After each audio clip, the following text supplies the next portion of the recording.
साथियों, आप सभी का इस प्लेटफॉर्म पर स्वागत है। यहाँ पर हम लोग यूपी ट्रिपल एससी के द्वारा आयोजित किए जाने वाले पेट एग्जाम, जिसकी परीक्षा जो है वो अगस्त 2021 में निर्धारित है, उसके लिए करंट अफेयर को देख रहे हैं। तो यह जो करंट अफेयर है यह घटनाचक्र पब्लिकेशन के द्वारा प्रकाशित है या निकाली गई मैगजीन है, उसी के करंट अफेयर को देख रहे हैं, जो कि वन लाइनर फॉर्म में दिया गया है। तो इसका एक वीडियो हम लोग कर चुके हैं। इस वीडियो में हम लोग उससे आगे की चीज़ों को देखेंगे। तो चलिए प्रारंभ करते हैं आयोजन और कार्यक्रम स्थल से संबंधित करंट अफेयर को। तो 15 अगस्त 2022 को भारत की स्वतंत्रता की 75वीं वर्षगांठ के उपलक्ष्य में कार्यक्रमों के आयोजन हेतु भारत सरकार द्वारा लॉन्च की गई पहल का नाम क्या है? आज़ादी का अमृत महोत्सव इंडिया @75। 15 अगस्त 2022 भारत की स्वतंत्रता की 75वीं वर्षगांठ के 75 हफ्ते पूर्व प्रधानमंत्री नरेंद्र मोदी के द्वारा आज़ादी का अमृत महोत्सव नामक पहल को लॉन्च किया गया है। कहाँ पर? 12 मार्च 2021 को गुजरात के अहमदाबाद के साबरमती आश्रम से। आज़ादी का अमृत महोत्सव जारी रहेगा 15 अगस्त 2023 तक। 4 फरवरी 2021 को प्रधानमंत्री नरेंद्र मोदी ने चौरी चौरा शताब्दी समारोह का उद्घाटन किया उत्तर प्रदेश के गोरखपुर से। गोरखपुर में चौरी चौरा घटना कब घटित हुई थी? 4 फरवरी 1922 को। चौरी चौरा शताब्दी समारोह का आयोजन किया जाएगा 4 फरवरी 2021 से 4 फरवरी 2022 के मध्य तक। पल्स पोलियो प्रतिरक्षण कार्यक्रम को प्रारंभ किया गया 2 अक्टूबर 1994 को, और भारत में पोलियो के अंतिम मामले को दर्ज किया गया 13 जनवरी 2011 को पश्चिम बंगाल के हावड़ा में। डिजिटल मतदाता पहचान पत्र कार्ड कार्यक्रम ई-इपिक लॉन्च किया गया है 25 जनवरी 2021 को निर्वाचन आयोग के द्वारा। इस ई-इपिक का पूर्ण नाम क्या है? Electronic elector photo identity card. Startup India पहल के उद्घाटन की 5वीं वर्षगांठ के उपलक्ष्य में 15 से 16 जनवरी 2021 को वर्चुअल माध्यम से आयोजन किया गया प्रारंभ स्टार्टअप इंडिया अंतर्राष्ट्रीय सम्मेलन का। प्रारंभ स्टार्टअप इंडिया अंतर्राष्ट्रीय सम्मेलन का आयोजन किया गया किसके द्वारा? उद्योग संवर्धन और आंतरिक व्यापार विभाग DPIIT के द्वारा। 9 जनवरी 2021 को वर्चुअल प्रारूप में इस सम्मेलन का 16वां संस्करण आयोजित किया गया प्रवासी भारतीय दिवस कन्वेंशन में। 16वें प्रवासी भारतीय सम्मेलन 2021 का मुख्य विषय क्या था? आत्मनिर्भर भारत में योगदान। 8 जनवरी 2021 को युवा प्रवासी भारतीय दिवस सम्मेलन का आयोजन किया गया, जिसका मुख्य विषय था भारत और भारतीय डायस्पोरा के युवा अचीवर्स को एक साथ जोड़ना। अलीगढ़ मुस्लिम विश्वविद्यालय की स्थापना की गई थी वर्ष 1920 में। प्रसिद्ध समाज सुधारक सर सैयद अहमद खां के द्वारा 1887 ईस्वी में स्थापित वह शिक्षण संस्थान जिसने वर्ष 1920 में केंद्रीय विश्वविद्यालय का दर्जा देकर उसका नामकरण अलीगढ़ मुस्लिम विश्वविद्यालय किया गया। तो मोहम्मदन एंग्लो ओरिएंटल कॉलेज। विश्व भारती विश्वविद्यालय की स्थापना किसने की? तो रविन्द्रनाथ टैगोर के द्वारा की गई वर्ष 1921 में। भूतपूर्व प्रधानमंत्री चौधरी चरण सिंह की जयंती के उपलक्ष्य में प्रतिवर्ष राष्ट्रीय किसान दिवस मनाया जाता है 23 दिसंबर को, तथा 11 से 22 नवंबर 2020 के मध्य दिल्ली हॉट पीतमपुरा में आयोजित कार्यक्रम, जिसका नाम क्या रहा है? हुनर हाट कार्यक्रम का आयोजन किया जाता है अल्पसंख्यक कार्य मंत्रालय के द्वारा। राष्ट्रीय एकता दिवस जो कि 31 अक्टूबर को मनाया जाता है, तो 31 अक्टूबर 2020 के अवसर पर प्रधानमंत्री द्वारा समुद्री विमान सी प्लेन सेवा का उद्घाटन किया गया। स्टैचू ऑफ यूनिटी जो कि नर्मदा जिले के केवड़िया में है, तथा साबरमती रिवर फ्रंट अहमदाबाद में जो है इसके बीच में साबरमती रिवर फ्रंट एवं स्टैचू ऑफ यूनिटी के मध्य सी प्लेन सेवा संचालित की जाएगी स्पाइस जेट एयरलाइंस के द्वारा। सतर्कता जागरूकता सप्ताह 2020 मनाया गया 27 अक्टूबर से लेकर 2 नवंबर 2020 के मध्य। वह योजना जिसे केंद्रीय मंत्रिमंडल ने 14 अक्टूबर 2020 को विश्व बैंक की सहायता से कार्यान्वित करने की मंजूरी प्रदान की है, स्टार्स परियोजना। आगे चलते हैं। स्टार्स का पूरा नाम क्या है? Strengthening teaching learning and results for states परियोजना संबंधित है स्कूली शिक्षा में सुधार से, और यह स्टार्स परियोजना को लागू की जाएगी 6 राज्यों में: उड़ीसा, केरल, मध्य प्रदेश, हिमाचल प्रदेश, राजस्थान और महाराष्ट्र। याद रखिए कि उत्तर प्रदेश में यह योजना लागू नहीं है। भारत सरकार के विधि एवं न्याय मंत्रालय द्वारा नीति आयोग के अटल नवाचार मिशन के साथ मिलकर 2 अक्टूबर 2020 को महात्मा गांधी की 151वीं जयंती पर आयोजित कार्यक्रम का विषय था स्कूली बच्चों के लिए नागरिकों के कर्तव्य, शिक्षा के लिए विशिष्टता के लिए प्रयास, वैज्ञानिक सोच का विकास एवं अवसरों का लाभ। 29 सितंबर 2020 को प्रधानमंत्री नरेंद्र मोदी के द्वारा अपनी तरह के प्रथम संग्रहालय गंगा अवलोकन का शुभारंभ किया गया उत्तराखंड के हरिद्वार से। अगला है IGBC हरित द्रुत गति रेल रेटिंग प्रणाली। इसको लॉन्च किया गया 21 जून 2021 को किसके द्वारा? CII Indian green building council के द्वारा। मलेरकोटला 23वां जिला बना है 14 मई 2021 को पंजाब का। अगला है 30 मार्च 2021 को केंद्रीय शिक्षा मंत्रालय द्वारा वर्चुअल माध्यम से आनंदम द सेंटर फॉर हैप्पीनेस का उद्घाटन किया गया IIM जम्मू में। भारत सरकार के शिक्षा मंत्रालय द्वारा नई दिल्ली में शहीद भगत सिंह स्मारक का उद्घाटन किया गया 23 मार्च 2021 को किया गया। ठीक है, नई दिल्ली में किया गया 23 मार्च 2021 को। कोबरा का पूरा नाम क्या है? कोबरा का पूरा नाम है commando battalions for resolute action. विज्ञान और प्रौद्योगिकी हेतु उत्तराखंड राज्य परिषद तथा राष्ट्रीय विज्ञान संग्रहालय परिषद के मध्य हस्ताक्षरित एक समझौता ज्ञापन MOU के तहत साइंस सिटी की स्थापना की जाएगी देहरादून में। भारत के सबसे लंबे 169.35 मीटर सबसे लंबे सड़क मेहराब पुल आर्च ब्रिज का उद्घाटन किया गया 22 जनवरी 2021 को। कहाँ पर किया गया? मेघालय में किया गया। भारत के सबसे लंबे सड़क मेहराब पुल का निर्माण किया गया है बेहरू नदी पर। कहाँ पर? बेहरू नदी पर, मेघालय में। वर्ष 2013 में देश के पहले जेंडर पार्क की स्थापना की गई केरल के तिरुवनंतपुरम में। भारत का सबसे बड़ा तैरता हुआ सौर संयंत्र जिसकी क्षमता 100 मेगावाट है स्थापित किया जाएगा कहाँ पे? तेलंगाना के रामागुंडम में। 7 अगस्त 2020 को भारत की पहली किसान रेल का संचालन प्रारंभ किया गया महाराष्ट्र के नासिक के देवलाली से और बिहार के पटना के दानापुर के मध्य में, तो अर्थात महाराष्ट्र और बिहार के मध्य में।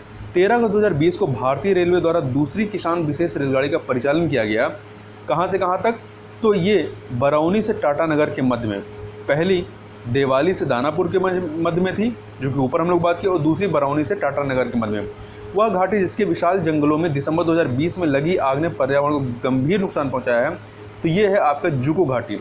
जुको घाटी कहाँ स्थित है? तो ये मणिपुर नागालैंड सीमा पर स्थित है। वह जूलॉजिकल पार्क जिसे ISO 9001:2015 गुणवत्ता प्रबंधन मानक प्रमाण पत्र प्रदान किया गया है नेहरू जूलॉजिकल पार्क हैदराबाद को। नेहरू जूलॉजिकल पार्क ISO 9001:2015 गुणवत्ता प्रबंधन मानक प्रमाण पत्र प्राप्त करने वाला भारत का पहला चिड़ियाघर बन गया। कौन सा? पहला चिड़ियाघर बन गया, इसलिए महत्वपूर्ण है। आगे चलते हैं। देश के पहले 100% जैविक ऑर्गेनिक केंद्र शासित प्रदेश का दर्जा किसे मिला है? लक्षद्वीप को।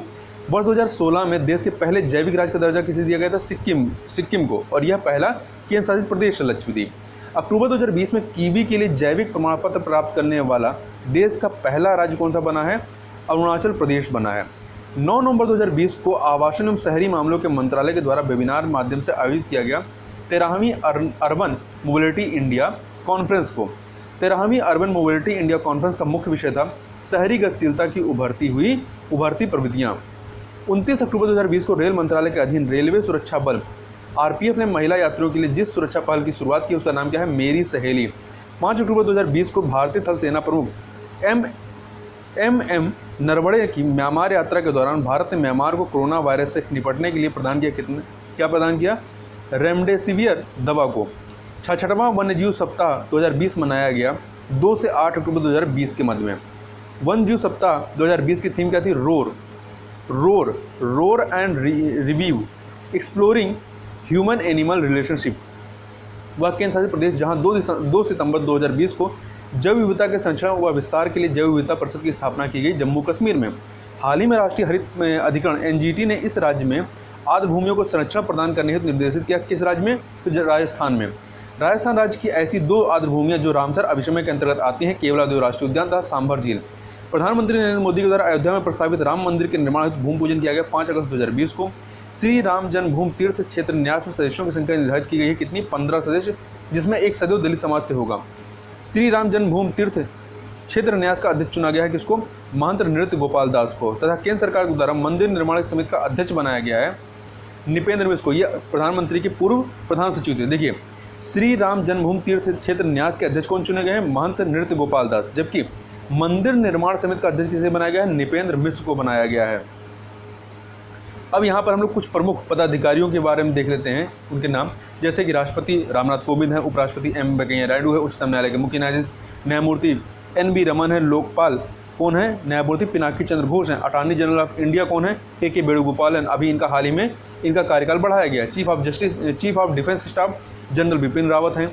Solicitor general of India Tushar Mehta हैं। राज्यसभा के सभापति कौन है? एम वेंकैया नायडू। और लोकसभा में विपक्ष के नेता कौन है? अधीर रंजन चौधरी हैं। राज्यसभा के उपसभापति कौन है? हरिवंश नारायण सिंह हैं। तथा राज्यसभा में विपक्ष के नेता कौन है? मल्लिकार्जुन खड़गे हैं। लोकसभा अध्यक्ष ओम बिरला हैं। मुख्य निर्वाचन आयुक्त सुशील चंद्रा हैं। अन्य चुनाव आयुक्त कौन है? राजीव कुमार व अनूप चंद्र पांडे। तो याद रखिएगा, मुख्य निर्वाचन आयुक्त सुनील चंद्रा हैं, जबकि अन्य निर्वाचन आयुक्त राजीव कुमार और अनूप चंद्र पांडे हैं। नियंत्रक एवं महालेखा परीक्षक कौन है? गिरीश चंद्र मुर्मू हैं। राष्ट्रीय मानवाधिकार आयोग के अध्यक्ष कौन है? न्यायमूर्ति अरुण मिश्रा हैं। राष्ट्रीय अनुसूचित जाति आयोग के अध्यक्ष कौन है? विजय सांपला हैं। तो याद रखिएगा, राष्ट्रीय अनुसूचित जाति आयोग विजय सांपला। राष्ट्रीय कामधेनु आयोग डॉक्टर वल्लभ भाई कठिरिया। केंद्रीय जल आयोग SK हल्दर हैं। राष्ट्रीय चिकित्सा आयोग प्रोफेसर सुरेश चंद्र शर्मा हैं। राष्ट्रीय पिछड़ा वर्ग आयोग के कौन है? भगवान लाल साहनी हैं। राष्ट्रीय अनुसूचित जनजाति आयोग के हर्ष चौहान हैं। 15वें वित्त आयोग के अध्यक्ष कौन थे? NK सिंह, जो कि वर्तमान में हैं। और 14वें वित्त आयोग के अध्यक्ष कौन थे? YB रेड्डी। और 21वें वित्त आयोग 21वें विधि आयोग के अध्यक्ष कौन है? न्यायमूर्ति BS चौहान है। राष्ट्रीय महिला आयोग की अध्यक्षता रेखा शर्मा के पास है। राष्ट्रीय बाल अधिकार संरक्षण आयोग प्रियंका कानूनगो। भारतीय प्रतिस्पर्धा आयोग के हेड कौन है? अशोक कुमार गुप्ता। और संघ लोक सेवा आयोग के हेड हैं, अध्यक्ष है प्रोफेसर प्रदीप कुमार जोशी। विश्वविद्यालय अनुदान आयोग UGC के अध्यक्ष हैं प्रोफेसर धीरेन्द्र पाल सिंह।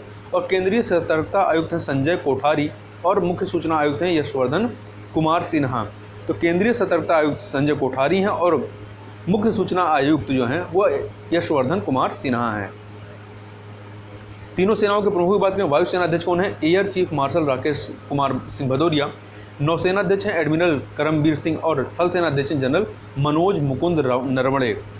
प्रमुख मंत्रालयों के सचिव या सलाहकार की बात करें तो यह कैबिनेट सचिव राजीव गौबा हैं। विदेश सचिव हर्षवर्धन श्रृंगला हैं। गृह सचिव अजय कुमार भल्ला हैं। वित्त सचिव डॉक्टर TV स्वामीनाथन हैं। राष्ट्रीय सुरक्षा के सलाहकार अजीत डोभाल हैं। भारत सरकार के प्रधान वैज्ञानिक कौन है? डॉक्टर K विजय राघवन सलाहकार। ये रक्षा मंत्री के प्रमुख वैज्ञानिक सलाहकार एवं रक्षा अनुसंधान एवं विकास संगठन के महानिदेशक कौन है? Doctor G Satish Reddy. भारतीय अंतरिक्ष अनुसंधान संगठन के अध्यक्ष कौन है? डॉक्टर K सिवन है। प्रमुख आयोगों के अध्यक्ष देखें तो नीति आयोग के अध्यक्ष कौन है? प्रधानमंत्री नरेंद्र मोदी हैं। उपाध्यक्ष डॉक्टर राजीव कुमार हैं। और मुख्य कार्यकारी अधिकारी अमिताभ कांत हैं। तथा जांच एजेंसियों और अन्य निर्वाचन बलों के प्रमुखों के बारे में देखें तो केंद्रीय अन्वेषण ब्यूरो CBI के अध्यक्ष कौन है? सुबोध कुमार जायसवाल हैं। रिसर्च एंड एनालिसिस विंग के सामंत गोयल हैं। इंटेलिजेंस ब्यूरो के अरविंद कुमार हैं। अर्धसैन्य बल या एजेंसियों के देखें तो केंद्रीय रिजर्व पुलिस बल CRPF के कुलदीप सिंह हैं। सीमा सुरक्षा बल BSF के राकेश अस्थाना अब जो हैं इसके BSF के नहीं है बल्कि ये दिल्ली पुलिस के हेड हैं।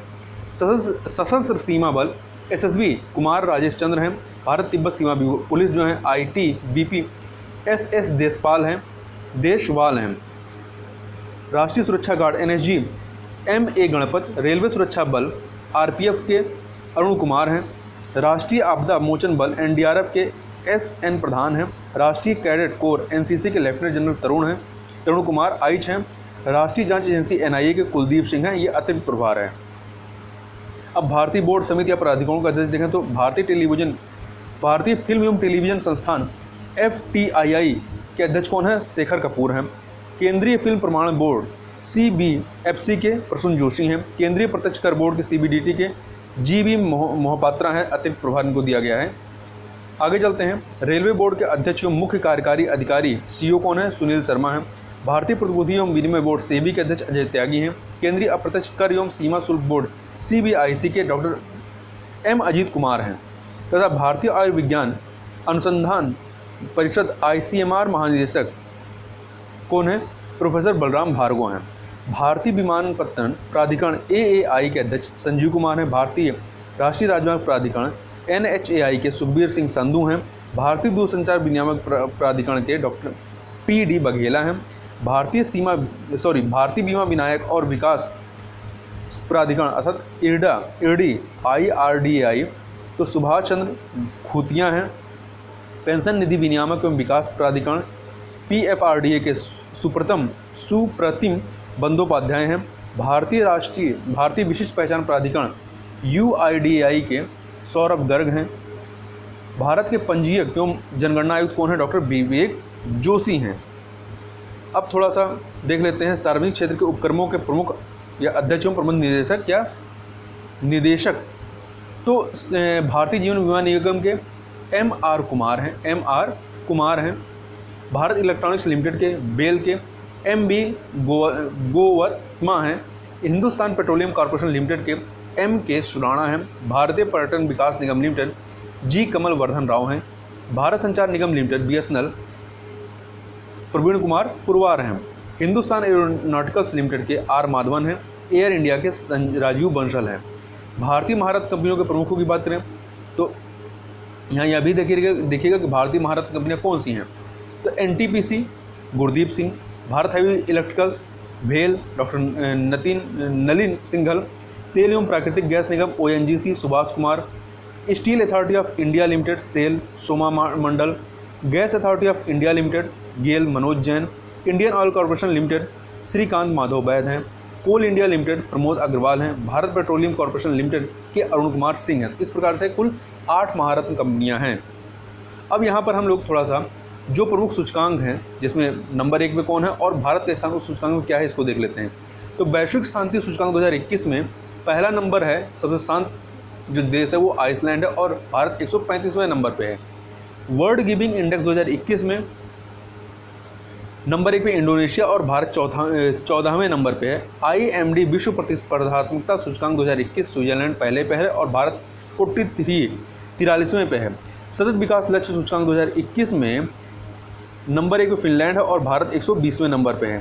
वैश्विक ऊर्जा संक्रमण सूचकांक 2021 में स्वीडन नंबर 1 पे है और 87वां जो है नंबर वो भारत का है। विश्व प्रेस स्वतंत्रता सूचकांक 2021 में नंबर 1 पे नॉर्वे है और भारत 142वें पे है। विश्व प्रसन्नता रिपोर्ट 2021 फिनलैंड नंबर 1 पे है, भारत 139वें 139 पे है। वैश्विक लैंगिक अंतराल सूचकांक 2021 आपका आइसलैंड नंबर 1 पे है, 140वें पे भारत है। Business to customer e-commerce index 2020 Switzerland number 1 पर है, भारत 71वें पे है, 71 नंबर पे। अंतर्राष्ट्रीय बौद्धिक संपदा सूचकांक 2021 अमेरिका जो है नंबर 1 पे है और भारत 40वें नंबर पे है। आर्थिक सुंदरता सूचकांक 2021 में सिंगापुर नंबर 1 पर और भारत 121वें नंबर पर है, 121। लोकतंत्र सूचकांक 2020 नॉर्वे नंबर 1 पे 53वां नंबर भारत का है। वैश्विक जलवायु जोखिम सूचकांक 2020 में मोजाम्बिक जो है पहले पे है और भारत 7वें नंबर पे है। भ्रष्टाचार बोध सूचकांक 2020 में न्यूजीलैंड एवं डेनमार्क नंबर 1 पर है, जहां भ्रष्टाचार सबसे कम है और भारत 86 नंबर पर है, 86वें नंबर पर। जलवायु परिवर्तन प्रदर्शन सूचकांक 2021 में स्वीडन नंबर 1 पे और भारत जो है 10वें नंबर पे है। मानव स्वतंत्रता सूचकांक 2020 में न्यूजीलैंड नंबर 1 पे और भारत 111वें नंबर पे है। इसी प्रकार से वैश्विक भुखमरी सूचकांक 2020 में बेलारूस नंबर 1 पर है और भारत 94वें नंबर पर है। IMD विश्व प्रतिभा सूचकांक 2020 स्विट्जरलैंड नंबर 1 पर है और भारत जो है 62वें नंबर पे, 62वें नंबर पे। मानव पूंजी सूचकांक 2020 सिंगापुर नंबर 1 पे और भारत 116वें नंबर पे। वैश्विक नवाचार सूचकांक 2020 स्विट्जरलैंड नंबर 1 पे, भारत 48वें 48वें नंबर पे। वैश्विक विनिर्माण जोखिम सूचकांक 2020 चीन नंबर 1 पे और भारत 3रे नंबर पे है। पर्यावरण निष्पादन सूचकांक 2020 नंबर 1 पे डेनमार्क और भारत 168वें नंबर पे है। वैश्विक रियल इस्टेट पारदर्शिता सूचकांक 2020 यूनाइटेड किंगडम UK नंबर 1 पे है और भारत जो है 34वें नंबर पे है। पहला वैश्विक सामाजिक गतिशीलता सूचकांक 2020 ये पहला है इसलिए महत्वपूर्ण हो जाता है। डेनमार्क पहले पे है और भारत 76वें नंबर पे है। डूइंग बिजनेस इंडेक्स 2020 न्यूजीलैंड पहले पे है, भारत 63वें नंबर पे 63 नंबर पे है। लेगाटम समृद्धि सूचकांक 2020 डेनमार्क नंबर 1 पर है और भारत 101वें नंबर पे है। मानव विकास सूचकांक 2020 नॉर्वे नंबर 1 पे है और भारत जो है 121वें नंबर पे है। वैश्विक आतंकवाद सूचकांक 2020 अफगानिस्तान नंबर 1 पे है और भारत जो है 8वें नंबर पे है।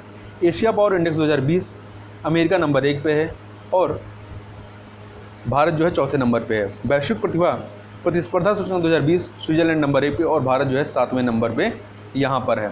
तो इस प्रकार से हम लोग ने राष्ट्रीय प्रदेश से संबंधित करंट अफेयर को कवर कर लिया। इस वीडियो में बस इतना ही, मिलते हैं नेक्स्ट वीडियो में, तब तक के लिए बहुत बहुत धन्यवाद।